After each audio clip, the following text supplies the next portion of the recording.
الحمد لله الحمد لله نحمده ونستعينه ونستغفره ونعوذ بالله من شرور أنفسنا ومن سيئات أعمالنا من يهده الله فلا مضل له ومن يضلله فلا هادي له ونشهد أن لا إله إلا الله وحده لا شريك له ونشهد أن سيدنا وسندنا وحبيبنا وطيبنا ومولانا محمدا عبده ورسوله الذي أرسله بالحق بشيرا ونذيرا وداعيا إلى الله بإذنه وسراجا منيرا فقد قال الله تعالى في كلامه المجيد والفرقان الحميد أعوذ بالله من الشيطان الرجيم بسم الله الرحمن الرحيم يا أيها الذين آمنوا كتب عليكم الصيام كما كتب على الذين من قبلكم لعلكم تتقون إن الله وملائكته يصلون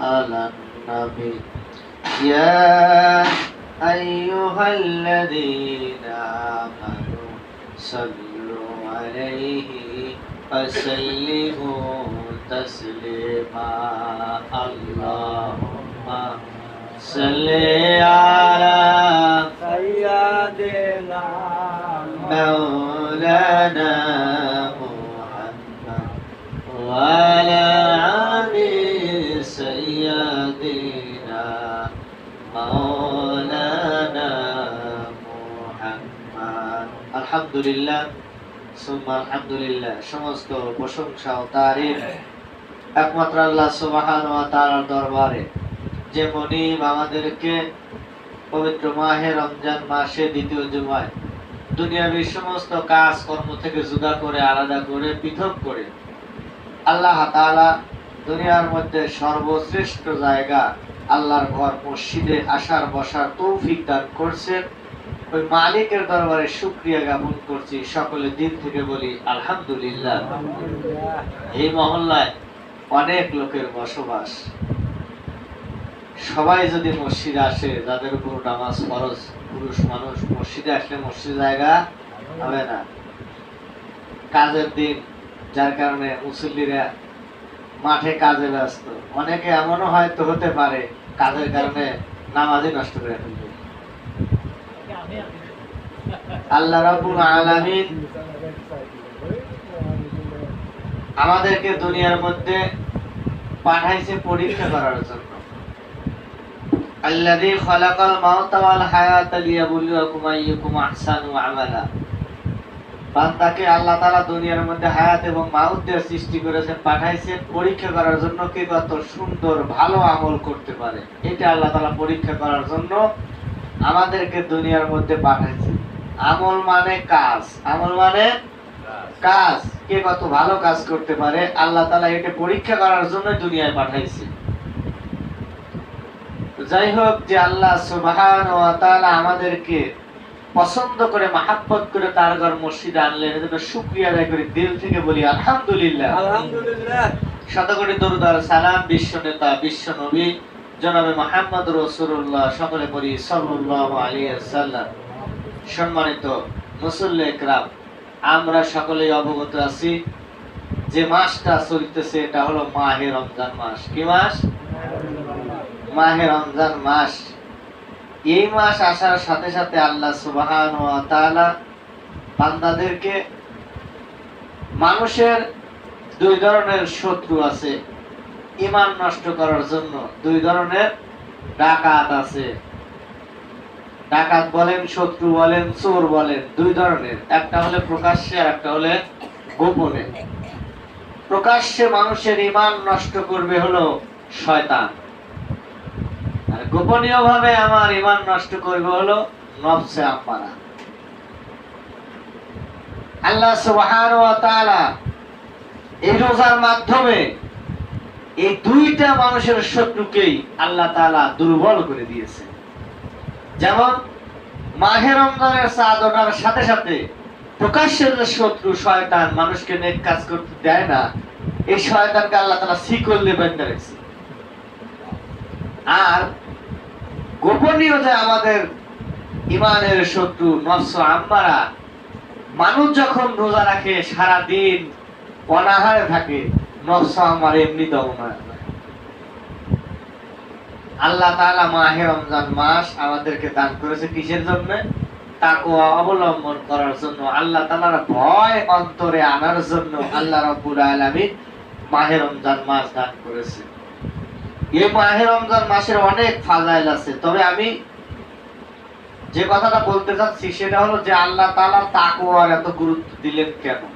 মাহে রমজান মাস তাকওয়ার জন্য আল্লাহ তাআলা মাহে রমজান মাস দান করলেন। তাকওয়ার এত গুরুত্ব কেন? আল্লাহর ভয়, তাকওয়া মানে আল্লাহর ভয়।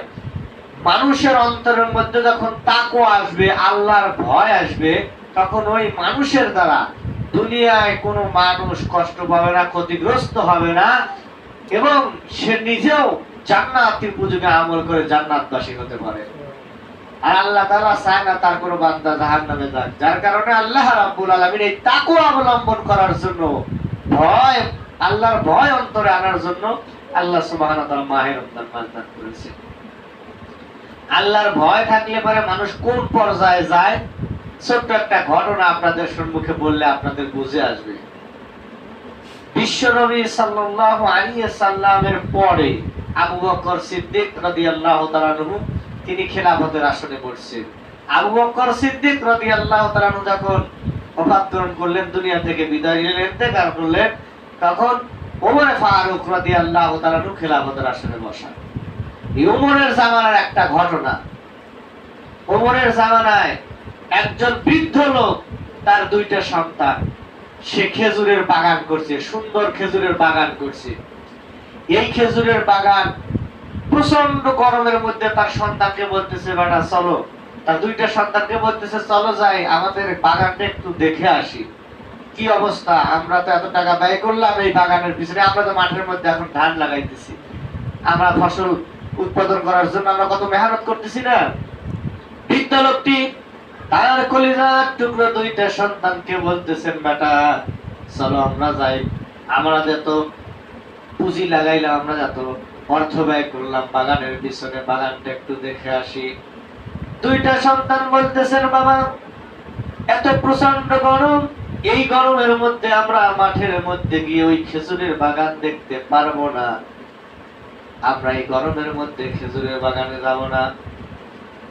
বাবা চিন্তা করলো, সন্তানরা যদি নাও যায় আমাকে যেতে হবে। গার্জিয়ানরা এমনই হয়, যার কারণে এই বৃদ্ধ লোকটা একটা লাঠিতে ভর করে, লাঠি ভর দিয়ে দিয়ে তার নিজের বাগান দেখার জন্য গেলেন। এদিকে একজন যুবক সাহাবী, আল্লাহর রাসূলের সাহাবী, এই সাহাবী তিনি অনেক রাস্তা অতিক্রম করতেছেন ঘোড়া নিয়ে। যাইতে যাইতে এক পর্যায়ে ক্লান্ত হয়ে গেছে, চিন্তা করতেছে সামনে একটা খেজুরের বাগান দেখা যায়, ওই খেজুরের বাগানের মধ্যে ঘোড়াটা বেঁধে রেখে আমি একটু আরাম করব। এবার খেজুরের বাগানের কাছে এসে ওই যুবক সাহাবী খেজুর গাছের ভিতর ওই ঘোড়াটা রেখে, সে অনেক সময় ক্লান্ত, মরুভূমির মধ্যে চলাফেরা করার কারণে ক্লান্ত হয়ে গেছে। যখন ওই খেজুরের বাগানের মধ্যে একটু আরামে বসছে, বসার সাথে সাথে ঘুমায়া পড়ছে। ঘোড়া তো অবলা বেশা, এই ঘোড়া ওই বাগানের মধ্যে ঢুকছে, ঢুকে ওই খেজুর গাছের বাগানের মধ্যে ঢুকে যখন বড় ঘোড়া হাঁটতেছে, বাগানের খেজুর গাছগুলো একাকি ভাঙতেছে। বৃদ্ধ লোকটি দূর থেকে দেখতেছে, কি ব্যাপার, আমার বাগানের মধ্যে ঘোড়া দেখা যায়। সে লাঠিতে খুব জোর দ্রুত বেগে যায়, এগিয়ে গেছে, যা দেখে সর্বনাশ, বাগানের কাম ছেড়ে দিছি। মানে গাছ ভাঙ্গে ঘোড়া ঘুরতেছে আর গাছ খালি ভাঙতেছে। এবার বৃদ্ধ লোকটি রাগ সামাল দিতে পারে নাই, হাতে ছিল লাঠি, ঘোড়াকে মারছে বাড়ি, এমন ভাবে বাড়ি মারছে ঘোড়াটার জায়গায় পড়েই মারা গেছে। ঘোড়াটা যখন মারা গেছে, মুসলমানের আখলাক চরিত্র কেমন হয় এই ঘটনার মধ্যে আমরা শিখতে পারবো। এই বৃদ্ধ লোকটি ঘোড়াকে যখন আঘাত করার কারণে ঘোড়াটা মরে গেছে, এবার বৃদ্ধ লোকটি চিন্তা করতেছে, সর্বনাশ, আমি একজন মুসলমান মানুষ কি করলাম, একজনের গবাদি পশু আমি একটা ঘোড়াকে মেরে ফেললাম, এটা তো অন্যায় করলাম, না জানি কার ঘোড়া। এই লোকটি ঘোড়া আমাকে খুঁজতেছে, ঘুরতে ঘুরতে গিয়ে দেখে বাগানের পাশে একজন যুবক ব্যক্তি আরাম করতেছে, তাকে জাগ্রত করছে, জাগাইছে, জাগা বলতেছে, বেটারে এই বাগানের মধ্যে একটা ঘোড়া ছিল, ঘোড়াটা কার? যুবক সাহাবী বলতেছেন, ঘোড়াটা আমার কি হয়েছে? বলে, তোমার ঘোড়া আমার বাগানের খেজুর গাছগুলো নষ্ট করে ফেলেছে, আমি খেজুরের বাগানের মালিক, আমি যখন এসে ঘোড়াটাকে অবস্থায় দেখতে পেলাম, আমার হাতে লাঠি ছিল, আমি ঘোড়াটার উপর আঘাত করি, রাগ সামাল দিতে পারি নাই, যার কারণে ঘোড়াটা ওখানে পড়ে মারা গেছে। এবার যুবক সাহাবী ওর রাগ হয়ে গেছে, সর্বনাশ, আমার ঘোড়া মারিয়ে ফেলাইছে, আমার ঘোড়া মারিয়ে ফেলাইছে, আমার এই ঘোড়া আমি আমার গন্তব্যস্থলে কিভাবে পৌঁছাবো, আমি তো অনেক দূর চলে এসেছি। এবার এই যুবক সাহাবী ইনি রাগ সহ্য করতে পারে নাই, বৃদ্ধ লোকটিকে এমন ভাবে আঘাত করেছে, আঘাত করার সাথে সাথে বৃদ্ধ লোকটি ওখানে পড়ে বৃদ্ধ লোকটি মারা গেছে, বৃদ্ধ লোকটিও মারা গেছে। এবার ইনু সাহাবী চিন্তা করতেছেন, যুবক সাহাবী চিন্তা করতেছেন, আমি তো একটা লোককে হত্যা করে বললাম, তো অন্যায় করে ফেলাছে, এই বিচার যদি দুনিয়ার পার হয়ে যায় তো হইল, বাঁচলাম, যদি দুনিয়ার পার না হয়, মানুষ হত্যা করার কারণে আল্লাহর আদালতে যদি আমি দাঁড়িয়ে, আমাকে জাহান্নামে যেতে হবে। এবারে যুবক সাহাবী চিন্তা করতেছে, এই লোকটির এখন এর পরিচয় বা আমি কি করে জানবো? ওখানে বসে আছে, এদিকে ওই যে বৃদ্ধ লোকটির দুইটা সন্তান, এই দুইটা সন্তান তারা, তার বাপ অনেক সময় হলো খেজুর বাগান দেখার জন্য কাছে আসতেছে না, এই সন্তান দুইটা আস্তে আস্তে তাদের বাগান দিকে রওনা করছে। বাগান দিকে যা দেখে ঘোড়া একটা পড়ে আছে, তার বাপ ওখানে পড়ে আছে, আর একজন যুবক ওখানে বসে আছে, জিজ্ঞাসা করতেছে, আমার বাবার এই অবস্থা কে করেছে? এবার যুবক সাহাবী বলতেছে, আমি আপনার বাবাকে মেরে ফেলেছি, সত্য কথা বলে দিয়েছে। এবার ওই যুবকটা ধরা হয়েছে, ওমর রাদিয়াল্লাহু তাআলা আনহুর বিচারের কাঠগড়ায় নিয়ে আসা হয়েছে। এবার ওমর রাদিয়াল্লাহু তাআলা আনহু যুবককে জিজ্ঞাসা করতেছে, কি ব্যাপার, তুমি কি এই বৃদ্ধ লোকটাকে মেরেছো? আল্লাহর বান্দা সাহাবী বলতেছেন, আমিরুল মুমিনিন খলিফাতুল মুসলিমিন, আমি সত্যি করে বলতেছি, আমি ওর বাবাকে মেরে ফেলেছি। এই কাজটা তুমি কেন করলা? তোমার তো এখন ফাঁসি হয়ে যাবে, যেহেতু হত্যার পরিবর্তে হত্যা। এবার যুবক বলতেছে, আমি যেহেতু মুসলমান, মিথ্যা কথা বলতে পারবো না, আল্লাহর ভয় আমার মধ্যে আছে, যার কারণে আমি সত্য কথাটাই বলতেছি, আমি এর বাবাকে মেরে ফেলেছি। কিসের জন্য মারলা?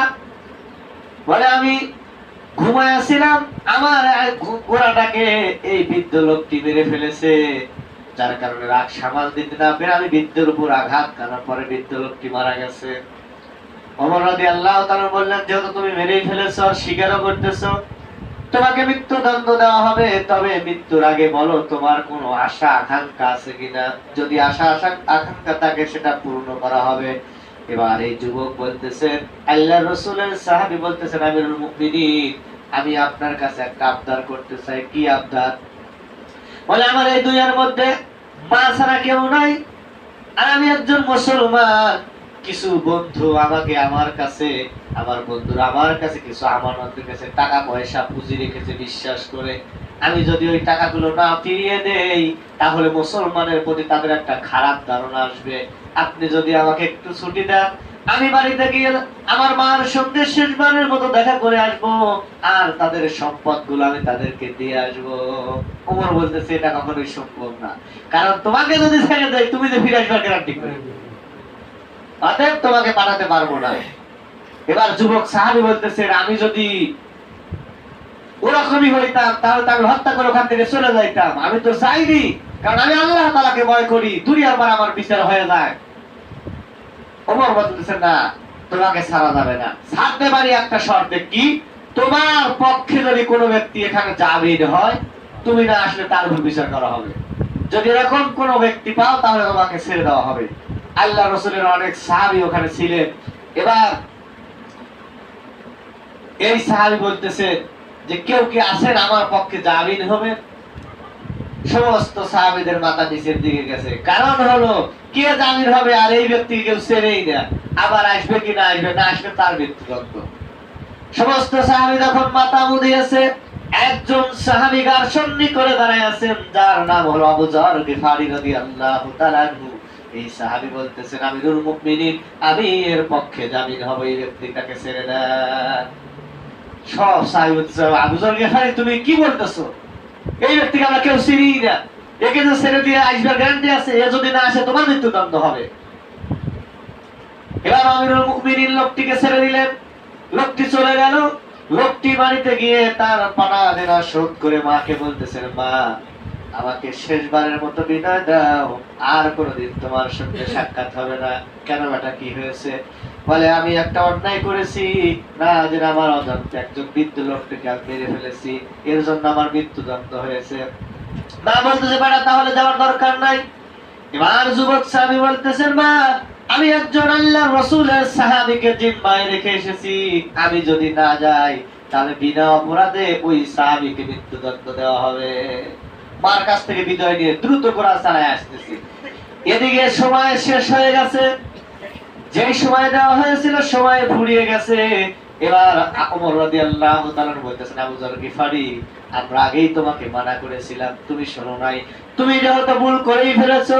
এবার ওই দুইজন ছেলে বিচারের দাবি যে করেছে, ওর বাবার হত্যার দায়ে তোমাকেই ফাঁসিতে ঝুলায় হত্যা করা হবে। আবু যর গিফারিকে ফাঁসি দেওয়ার জন্য সব প্রস্তুতি নেওয়া হয়েছে। এমন সময় একজন সাহাবী এসে বলতেছে আমিরুল মুমিনিন একটু অপেক্ষা করেন, আমাদের এমন একজন বিশ্বস্ত সাহাবী ওই একজন অপরিচিত লোকের জন্য শহীদ হবে, আপনি একটু অপেক্ষা করেন। হঠাৎ করে একজন সাহাবী এসে বলতেছেন আমিরুল মুমিনিন, ওই যে দূরে মরুভূমির মধ্যে একজন ঘোড়া দাঁড়ায় আসতেছে, খুব দ্রুত বেগে আসতেছে, আমরা একটু অপেক্ষা করি, হয়তো ওই যুবকটা হতে পারে।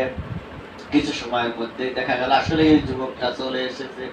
দৌড়ে এসে ঘোড়ার পাড় থেকে লাফ দিয়ে বলতেছে আমিরুল মুমিনিন, আল্লাহর ভাই আবু যর গিফারিকে ছেড়ে দেন, আমি উপস্থিত হয়ে গেছি, আমি দেরি করে ফেলেছি, এর জন্য আপনাদের কাছে ক্ষমা চাচ্ছি।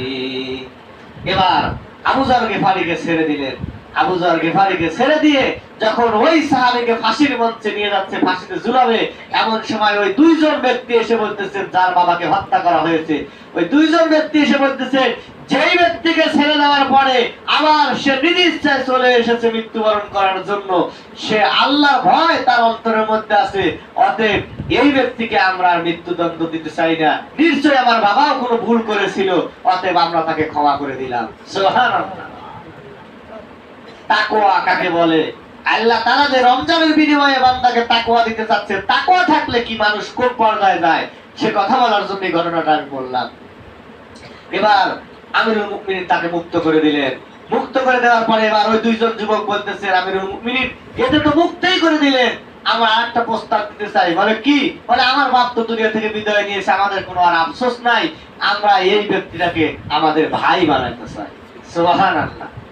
এরপরে তাকে ভাই বানায়া দিলেন।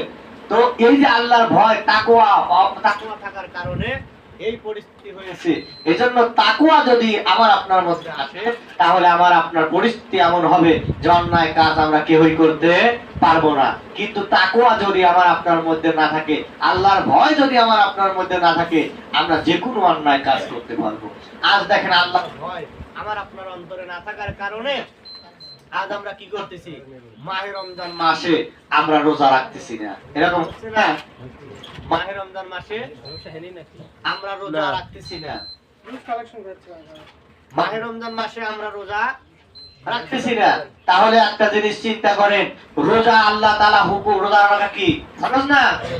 রোজা রাখা ফরজ। যারা রোজার দিনে রোজা রাখতেছে না তারা আল্লাহর হুকুম এখানে মানে কারণটাই করতেছে, যারা আল্লাহর হুকুম অমান্য করতেছে